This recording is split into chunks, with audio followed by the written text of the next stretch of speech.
everybody, welcome to Road of Plenty. I am Thomas.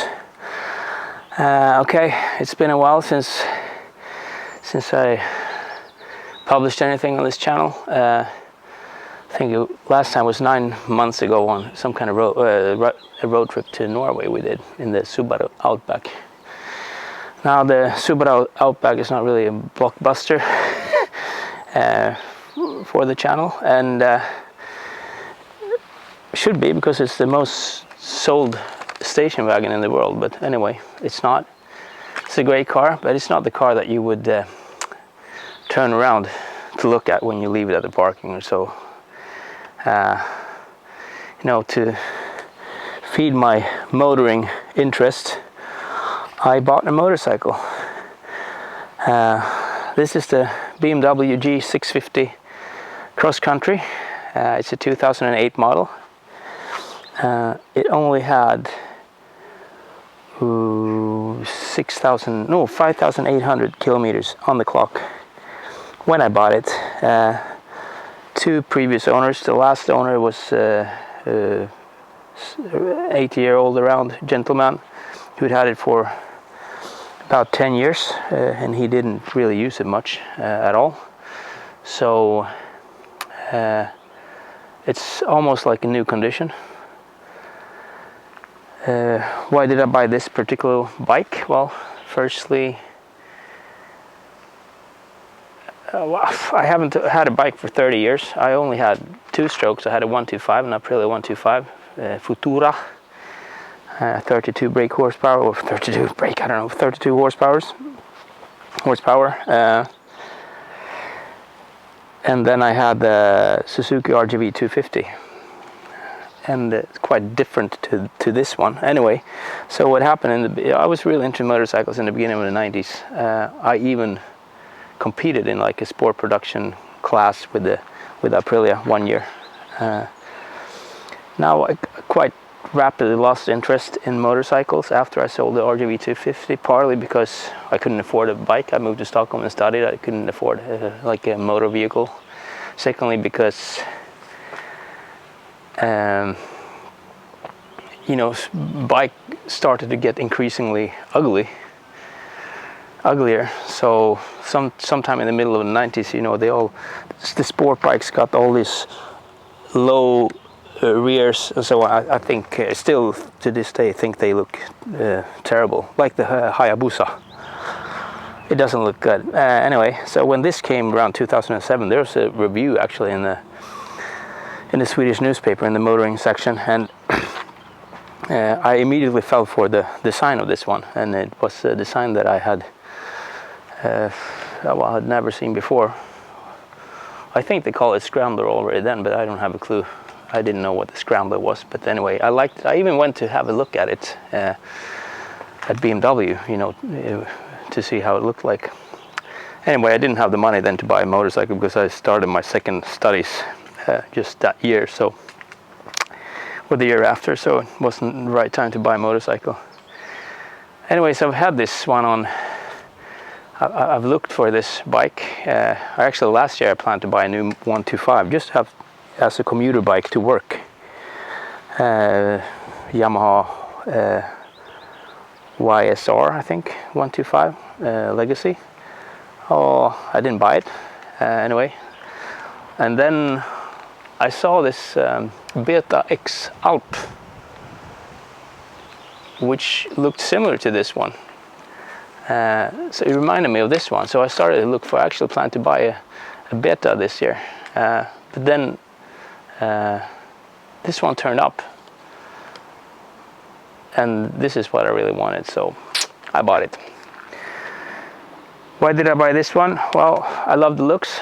And I think that's also why the previous owner bought it, because he really liked the way it looked. He didn't buy it. He had quite a few BMW motorcycles, but he didn't buy it when it was new. But then when he found it used, a good example, he bought it. So it's a 650, 649, I think, cubic centimeters. It's a Road X engine. Well, I read somewhere that it's a Chinese production, but I don't know. It's anyway, the whole motorcycle is or was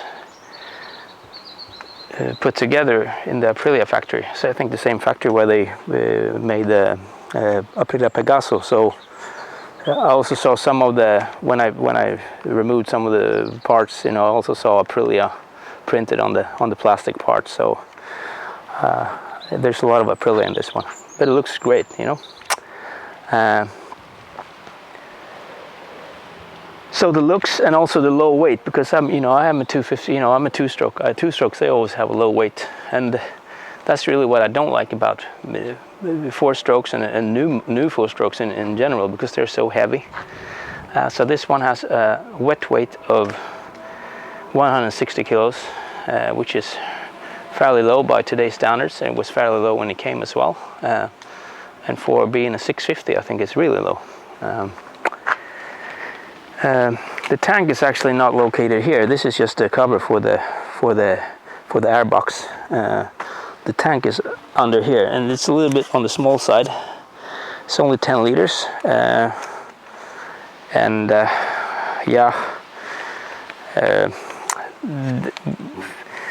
issues with the car, with the bike. Well, I mean, did I make the right choice in buying it? Yes, I did, because I love how it looks. It's a great, I mean, I have like 22 kilometers to work, and it's a great bike to commute to work with, in the summer at least. Range is not a problem on that trip, but it is a bit, the range is a bit low. I think its average is around 3.5 to 4 liters per 100 kilometers. I've also had an issue with when the fuel level gets low, but before the low fuel level light comes on, I have an issue with idling. So when I'm out running, when I pull the clutch, it will start, you know, the engine will stop. It only happens when happens, I don't know if I fixed it yet, but happens when the fuel level is low. So I did a few things, you know. I changed the air filter, was probably not the one. I changed the air inlet temperature sensor, but it didn't fix the problem actually, because last time when the fuel level got low again, it stopped working. Or it didn't stop working, but the idling is it doesn't work when you're out running. You can start it again, then it idles, but not when you you know, pull the clutch when you're running. Anyway, so now I also changed the fuel filter, which was probably a good idea in any rate, because the contents of the fuel filter were, you know, the fuel that was in there was quite gray, so to speak. So it was probably a good thing. I hope that will fix the problem. I should maybe have drained the last, I don't know why I didn't think of that, but I should have maybe drained the last thing I had in the tank, but it was very much low down here. Anyway, what else have I done with the bike? Well, I didn't do it myself. I have had the engine oil and the brake fluids replaced, and I also changed the battery. I think I couldn't have done that myself. I mean, I could have done that myself. I could have bought the battery only, because the battery's behind here somewhere, and I've already had it out once when I changed the air filter and all that. So it is what it is. Now, few things. As I said, I'm used to driving the two-stroke. I have driven four strokes a little bit, but not much. I mean, only borrowed for a few hours or for a few minutes. And one thing that has always annoyed me is the strong engine brake, engine braking of the four-stroke, and this one is no better.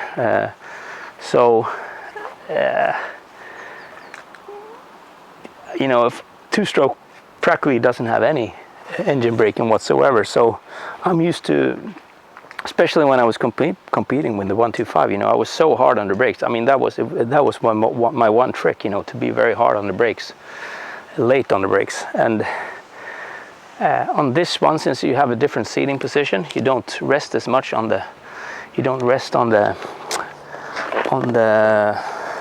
handlebars.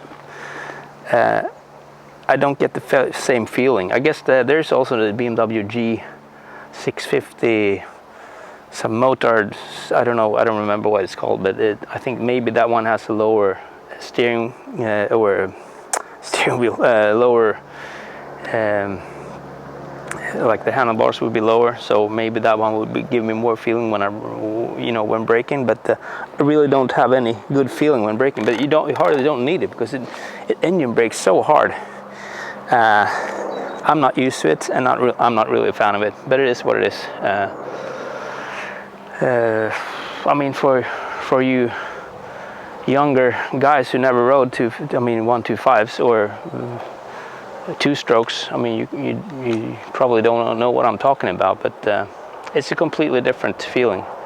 And also, you can't when you're out driving, you can't really just let go of the gas or rest your hand, because then the speed is going to drop so much. So I don't know, that's a negative thing.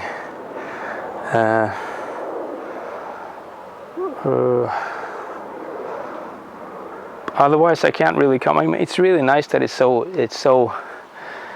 light, because you can really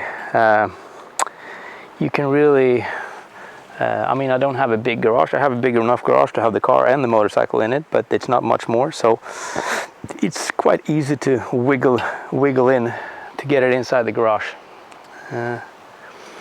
Yeah. Anything else? I have a little bit of a yellow note here.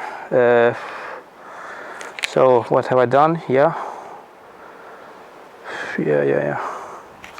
Okay, another thing that a lot of people say, it's so much freedom to have a motorcycle.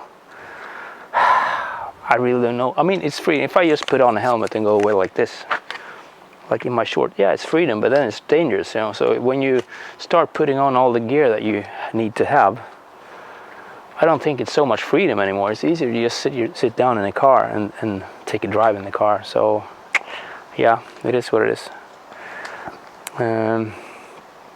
I forgot to say one thing. It's a naked motorcycle. It did come. When I bought it with a original BMW shield here, but the turbulence was so terrible. They actually had to remove it, and it got better. But I really need to fix some, form some ear protection that is made to my ears, because this is the noise level is just unbelievable. But it's a lot better since I actually removed this one, and that was the BMW original. I have quite a short upper torso, so maybe I sit below where the wind is or where the wind is not going when you have this windshield. I mean, I will give it the benefit of a doubt. Maybe it's the not original handlebar protectors that somehow the wind flow from these kind of interferes with the original BMW windshield and kind of fucks everything up. But anyway, I'll try to remove parts of this and see if it's getting any better, because it's a terrible wind noise. Yeah, I do use earplugs, but the normal ones that you buy, in the pharmacy. I also try this Alpine GP Pro earplugs. I don't seem to get them inside at all, so they don't do anything for me.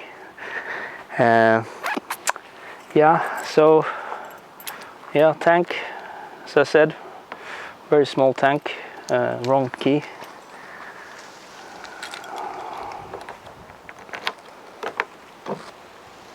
It's full now, almost full. And then you can remove the saddle, of course. You'll have the spare kit under here. In here is the fuel pump, which is kind of lowered into the tank. Yeah.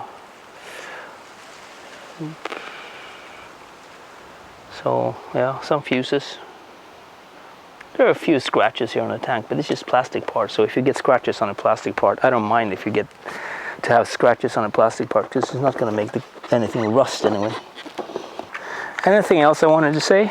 Well, I removed the license plate just for the video. I guess the bike could be a little bit nicer with a short, some kind of short aftermarket thing. But I'm an original guy, I don't want to destroy the original look of the bike.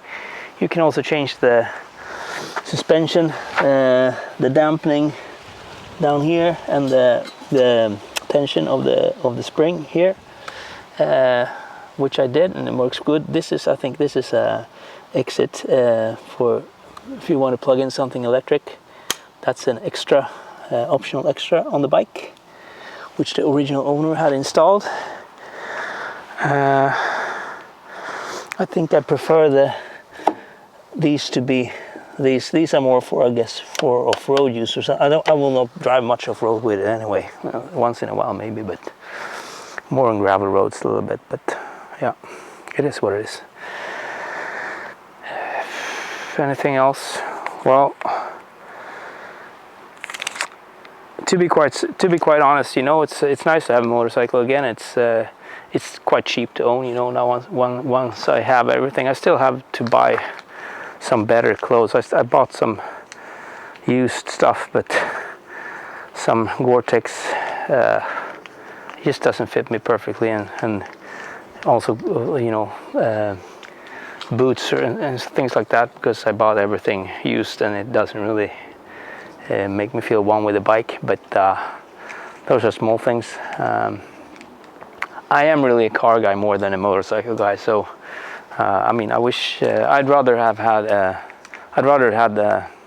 an Alfa Romeo Giulia Quadrifoglio for sure, but that's not where my money is.